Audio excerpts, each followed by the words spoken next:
in contact with the days of the week enough to know it's Yeah, weekend. well, you got kids, so you Yeah. can't help it. You know, you're getting up, sending them to schools. Yeah. Seems Also, back to there's normal. more football on Saturday. That's the thing that reminds me. It's not 9 to 5 though. Mm-mm. I have to come in on Monday, and I know it's Monday. So do you, John, don't you? Yeah, man. I love Mondays. Most people prefer Fridays. I like Mondays because it's the start of the week, and you know, Mhm. I've got lots to look forward to. Everything. That's a good positive attitude. That's keen. I've got to That's say, keen.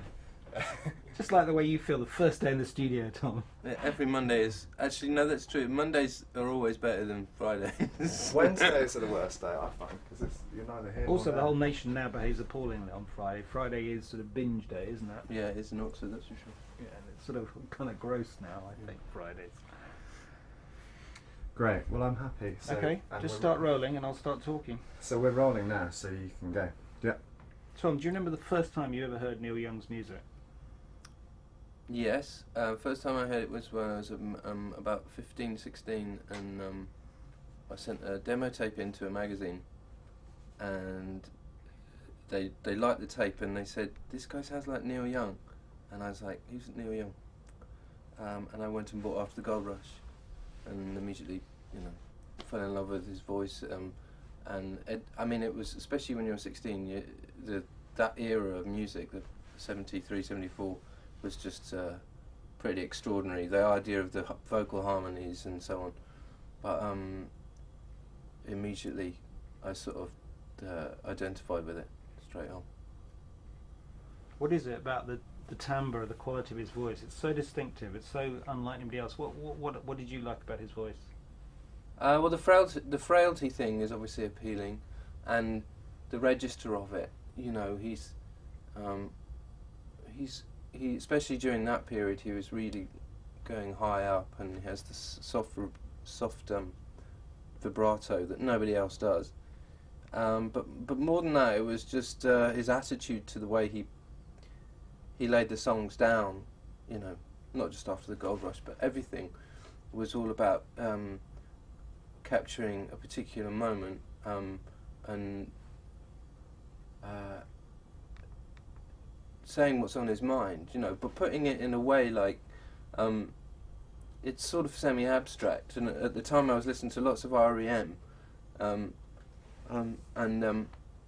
that semi-abstract thing I identified with Neil Young, but obviously it was a completely different technique, you know. But even like, it doesn't matter what era, it's always that thing about you're just laying down whatever's in your head wherever you're at the time, and it just staying completely true to that. No matter what it is, you just stay true to that. And lots of the temptation, especially when people start listening to what you're writing, is to worry, agonize about how things sound or how it's coming across or blah blah blah. And it strikes me as that Neil Young has never worried about that. He's always completely stayed true to, you know, the needle and the damage done. I mean, the only possible way you could write a song like that is to just, it comes out of you despite you. It's like a force of nature, you know. I mean, all good songs are like that to some extent. How do you think can you tell how he protects, or do you, as you say, most artists, specifically in pop or rock music, no worries, particularly artists, you know, everything suggests you should compromise. Every force is out there, whether it's the record company or the audience. There are so many forces that can lead artists to compromise, and that's particularly what's extraordinary about Neil. Can you get the impression compromise isn't even an option for him? Yeah, I mean, I think, I mean, all through what's happened with us, I've always sort of ended up falling back on a Neil Young record, no matter, it didn't really matter which one, and you are reminded of the sort of, the source, if you know what I mean, the source of the spring, of where it's supposed to come from. And you can get lost in the way, and you always come back and you hear his voice and you hear the simplicity and what's going on, but it's a false simplicity. It's not a sort of laziness. It's this, you know, these are his tools and these are what he uses, and he doesn't and it's not because he doesn't know which other way to go. It's just like he has found his thing that his elements that he needs, and that's I think maybe it's the folk tradition thing. I mean, it's a lot of stuff that basically I've never really delved into. I've never been a massive Dylan fan. I like Dylan for the lyrics and stuff, but I only got into Dylan because of Neil Young, and that's because Neil Young, I mean, there's so much more space and brevity to it, and okay, so the question of compromise, feeling whether he's compromised or not, I mean,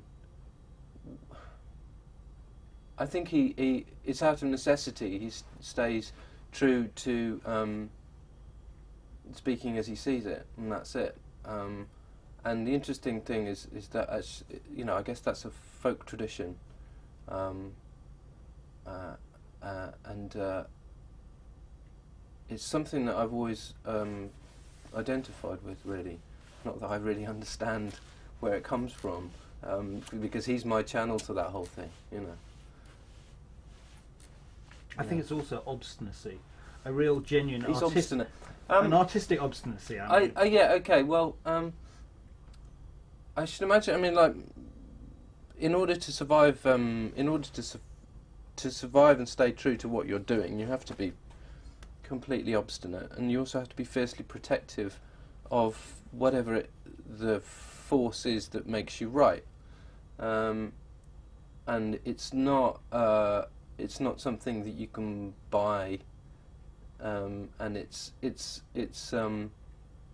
something that's fairly intimate and unexplainable. I mean, for some reason, like, I once went around his house because we were doing one of the Neil Young benefit things for the bridge school that he does, and in the middle of the hall is this grand piano, but it's like this. The leg's broken, or a short leg on it like that. And his wife was saying that's what he writes on mostly, but it's like that.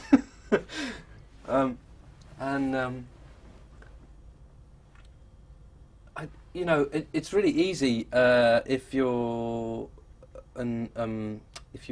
music is listened to by lots of people or whatever, to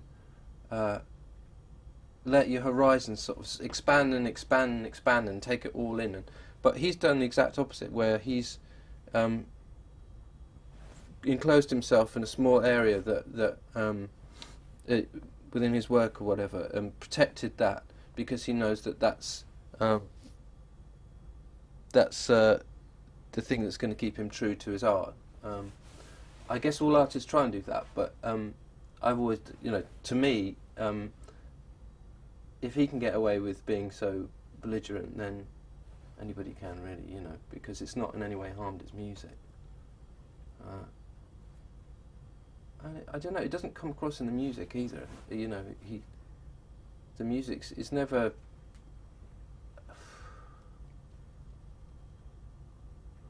If I was him, I'd do exactly the same thing. Mm-hmm. It's interesting, isn't it, that because he plays with lots of different people, and obviously he's got the whole thing going with Crazy Horse. He's got various sort of a semi-country band going on. Sometimes he'll suddenly make a record with Pearl Jam, and then he'll make his own sort of. So you're in a band. It's very different, I guess. It is very different. I'm not very. Yes, I don't know. I can't imagine what it's like to work with lots of people like that. And I can't imagine what it would be like to work with him. But I think he's probably switches on. He's probably really there, and then he's not. Is what I'd imagine.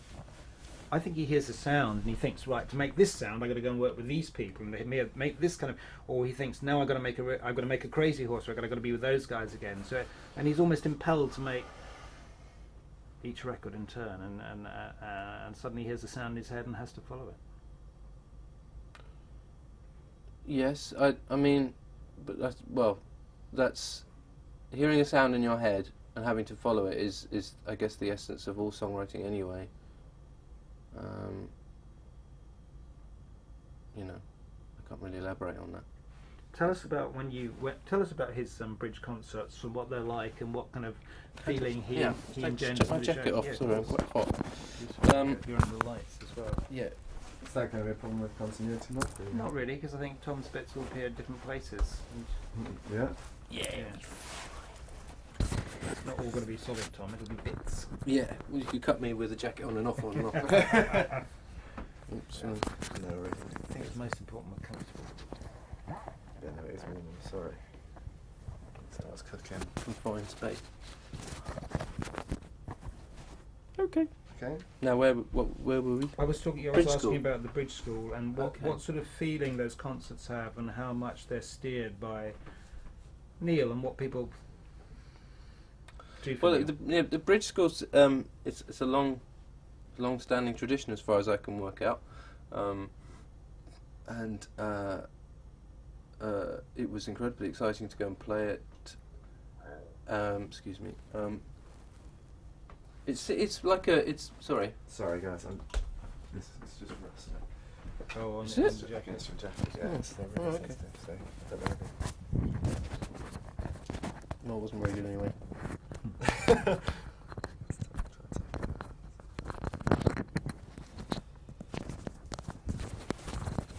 And you can tell us about your impressions, Tom. That would be interesting. Yeah, Just well, that's from what I your should point of do view. really, because I'm waffling at the moment. Yeah, just tell us about what it was like, and as if none of us, because I've never been there. Well, the Which we're running, if you would.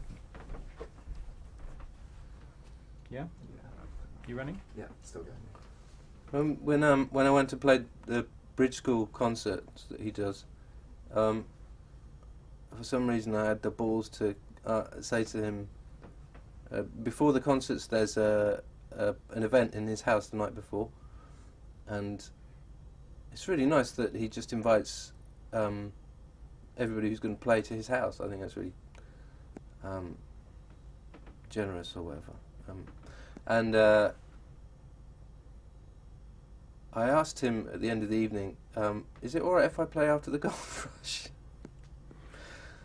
You're not going to play it, are you? So it's alright. And he looked at me like I would start raving mad. But he said, yeah, absolutely. And so one of the craziest experiences of my life was having him stand behind me on the side of the stage while and he said, well, if you're going to play that, you should play it on the piano it was done on, which is this one with his old stand-up with all the coins on it.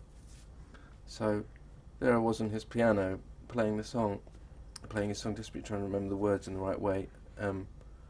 But it was I don't know why I wanted to do that, but it was the most amazing feeling, because it was sort of the best way I could say to him, you know, how much I loved his music, and he's a really nice, you know, he's a really open guy, you know. But I think it's one of those weird things where when you're really in awe of someone like that, you know, you end up just talking at them. And I was getting more and more leery, and eventually he was like, okay, walking away. So I felt kind of embarrassed afterwards. But I think he's a bit, you know, he's really talking to you, and then his mind wanders off and he's off. So thinking about it afterwards, like, okay, I kind of understand that. I'm a bit like that myself. But that was the most in awe I've ever been of anybody, really. I think I was so nervous, and it was and then watching him play that night it was great. I've seen him a few times. We supported him a few times, but that in particular, it was just like really quiet and really intimate and really, I don't know, really spontaneous. He does this thing on stage when you watch him where he'll go off. You can see it on the Prairie Wind film, when he's playing the song Prairie Wind, starts up and he's playing the song, and then suddenly he's lost, he's gone. Like the normal Neil Young has gone off, and there's this, what do you call it? Well, he's lost in the moment, but I think it's a little bit more than that as well. You know, he's transformed or whatever. And he did that the night at the Bridge School as well. So he does it. I mean, that's what he does. I mean, when you watch him play, you know, he's shuffling around and he's stamping around or whatever. But and sometimes he'll stop and he's just playing away, and then it'll start again, and it's like a wind blowing off the stage. I once watched him play Cortez the Killer, and that was with the Pearl Jam band. This irritating woman who wouldn't stop talking in my ear. And I was out in the middle of a festival, and it was there was probably the most sustained wind. I can't think of another way of putting it, but the wind was coming off the stage, and he was playing this solo, and honestly, it just did not stop. It was just like this force of nature coming off the stage. It was absolutely extraordinary. Because if you sat down and analysed or listened to the bits, there was nothing. The bits. There's nothing sort of special necessarily in the elements, but something happens and it all comes together, bloom, like that. I think like when the times that we've played with him in the same festivals in the past, that's the thing we all came away from it thinking, oh well, it's like the idea is to be a channel to whatever's going on. That's the idea. That's what you should be doing, and it's sort of Neil Young's able to free himself up. He's extremely good at just freeing himself up and letting that happen, which I guess is what live performance is supposed to be. Yes. I'm really sorry to stop you again, guys. It's right. fun, but I think probably the best thing to do, Tom, if you don't mind, is run it over a t-shirt and Okay. put it for you there. Yeah. That's great. What happens is it folds over like this, and it's just. Won't be much longer, Tom, but I'd like I'm to ask alright. a few more things if you're Oh, okay. just getting because into it then. it's great. Oh, good. It was brilliant. I know just what you mean. In fact, I suppose that's what I think the song Like a Hurricane sums up almost, Yeah. It just comes in waves, a lot of those songs, don't they? Yeah. Yeah. He's good at getting in touch with himself, Yeah, it's for him it's the warts and all, I guess, It's like I was saying earlier, when you go back to Neil Young record, you're reminded of how little you need in order to create the thing you need what's inside of you, I mean, Radiohead, a classic example of having far too many tools, and yet he's able to just bang away on this acoustic and he'll create this monumentous thing, It's great. I mean, that's the folk thing, but it's a kind of primitivism in his music, but I think it's really Yeah, fascinating. that's true. It's a primitivism in his country and folk songs, and in a way it's the same with when he plays with Crazy Horse. There's, he's not clever. He doesn't. I mean, I don't mean by that he's not fantastically intelligent and he's not very sophisticated, but it's like he doesn't let intelligence get in the way of his music. That's my take. Do you know yeah, what I I mean? wouldn't. He doesn't let intelligence get in the way of his music. I don't know. I wouldn't say that's true. I'd say that. Yeah, I don't know. I mean, like say some of the records in the 70s and stuff. The playing on that. I mean, it's always tight as anything. It's not all over the place. I mean, the Crazy Horse thing is sort of deliberately all over the place, but.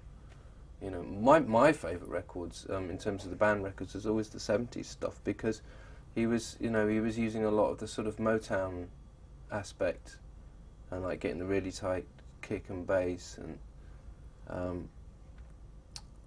that's what in our band that's always been the thing that's fascinated us, is that you can have guitar music where the rhythm section is so tight, man. It's just. It could be, it could be whatever the Motown session players are. Colin's the man for this. That's always been the thing that's for Radiohead. It's been a bit of an obsession. You can have the clean strumming guitars, but actually everything that's going on is funk in a bizarre sort of way. In the 70s, anyway. Do you find it interesting that he has these two sides, the acoustic side and then the kind of rock side? I mean, and that he can go between them both. And which do you prefer? Do you prefer either, or do you? Which do I prefer, the acoustic or the rock thing? I mean, well, I quite like that synth record he did in the 70s as well. So, the one with all the vocoders, I can't remember the name of right now. Shit. Transformer. Yeah. Reactor or transformer. Whatever. Yeah. I'm not. I really liked what was it? Not Live Rust, the other live album, the double album with all the. Damn, the one where Sonic Youth were on tour with him. Was that Ra- Ragged Glory? No, that was Weld. That's it. Ragged Glory's after that, I think. Yeah, I mean, when we were starting to gig, when we started leaving college, Weld was one of our big records for us, because this sort of ferocious, monstrous chaos, you know, and the fact that he had Sonic Youth on tour supporting him was just, you can't fault that. So yeah, it's been really inspiring to me. I mean, I'm not as much into it now as the acoustic stuff. Interestingly, I mean, just because I like to see that frailty again, that just really appeals to me. And I also find it really appealing that he, I don't know how old he is now, but he's writing songs about him, Neil Young, at that age. He's not pretending. He's not like, pretending to be this or this or this or this. He's being completely true, saying what's going on, and that's to be admired. I mean, personally speaking, if I get another 10 years where I'm actually still being true to the songs I'm writing, that would be a major achievement, because it's, that's where the fierce protection comes in, I mean, and every now and then, like to me, like Prairie Wind, for example, you hit on something where I was listening to that today, and like the way that it's made up, and it sounds really simple, but what's going on musically, what's going on and stuff, is really sophisticated. It's really really contemporary as well. I love that song. I mean, on the Prairie Wind thing, just watching him freaking out while he's singing it and stuff was just amazing. So, do you think he's unusual in as much as there's a sense that really, that kind of any different points in his career ever what? I mean, he's been going Buffalo Springfield 66, and he's been going over 40 years, and yet it still feels that he's going to hit it again. Yeah. He'll keep hitting it. I mean, but that's because he stayed true to his life, and I mean, as far as I know, I don't know much about it. You walk into someone's life really quickly. You walk into their house, and you do this bridge benefit thing, and you're like, I'm completely in awe all the way through it. So I don't, I'm obviously wildly biased, but to me it was an inspiration, because he's just, this is his fear, and this he can understand, and this he deals with, and this is how he makes his music, and it's all sort of small and kind and generous, and it's like, that's what I took away from it, thinking, wow, that's amazing, that's really inspiring, and all the time I was sort of there, I was thinking, this is extraordinary, because apart from R.E.M., I think Neil Young is absolutely inspired everything. The way I write lyrics, it sort of comes up every day in my head, all the time. There's this sort of simplicity and the being true to yourself thing, which it's just a constant reminder in my head, and that how you can hit like 3 chords in the guitar, and the stuff that's in the back of your mind comes out, and that's it. That's all you need. You don't need anything else, So when I met him, it was just, I wanted to say all that stuff, and then just got drunk and went gaga. It's a shame, really. Just the last thing, you talked at the start about frailty in his voice, but I mean, his voice, no one sounds like Neil Young. Could you talk a bit to me about how his voice inspires you as a singer? His voice inspires me as a singer, and weirdly that goes back to when I first heard him and sent a tape in, and someone writes in a magazine, he said, "Oh, this bloke sounds like Neil Young." I'm like, I've never heard Neil Young. What? And at that time, you're 16 years old, and you hate your voice, obviously. You hate everything about you. You're 16, and then to have someone like singing in that register in that frail way, and you're like, oh, right, it's okay. It's okay to be like that, and so that obviously that was a massive inspiration. It was like cementing something that I felt really shit about, and turning it into a positive thing, So having that to thank him for as well. And do you think his timbre, because it's so distinctive, can reach into different emotional places than most singers because it's so striking and so him?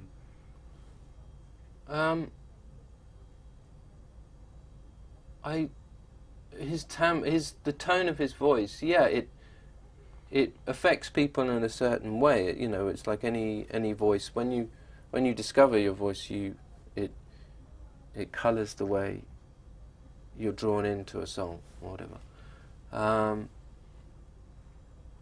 I think what's really over the sort of the course of his career, what's really interesting is that he can write lyrics that are really violent imagery and real anger, but he can put it in a way that it's smooth as chocolate. You can just let it come over you and then at the end you think, oh yeah, that's what that's about. But you don't, it's like the anger's removed. It's there in the words are coming at you, but you're not. It's a way of, dealing with that anger, I'm sure, well, like most songwriters, a lot of anger goes into music, and to be able to turn it into this, rich, glorious sound, it's quite something. I guess it's different because he's not, because of the tone of his voice, his anger isn't really masculine or feminine. It's really interesting, his voice, because it sort of sits in a role that's it's very high, and so it's not like a lot of American rock voices, which are very gravelly and earnest and suffery. It's in its own plane, where his voice can speak, and it's kind of a bit gentler, so I think, almost. His voice is well, it's not strictly true because, especially live and stuff, you launch out more and stuff, but on record, it always has this sensitivity to it, but it's never like Faye at all. Probably because of the guitar playing, because his guitar playing certainly ain't Faye. He's whacking the guitar most of the time. He's really, he'll bang on it and then stroke really quietly and bang on it. But you never get the impression, that he's sort of being sensitive to me anyway. It's just he's there at that moment. That's it. Last, do you think he's unusual in reaching? He invited you to the bridge. So, do you think he's unusual or has been unusual over the years in reaching out to other musicians from other generations? Because a lot of musicians, they stay in their peers and they stay in their own set, and he seems to reach out consistently to the next people coming along.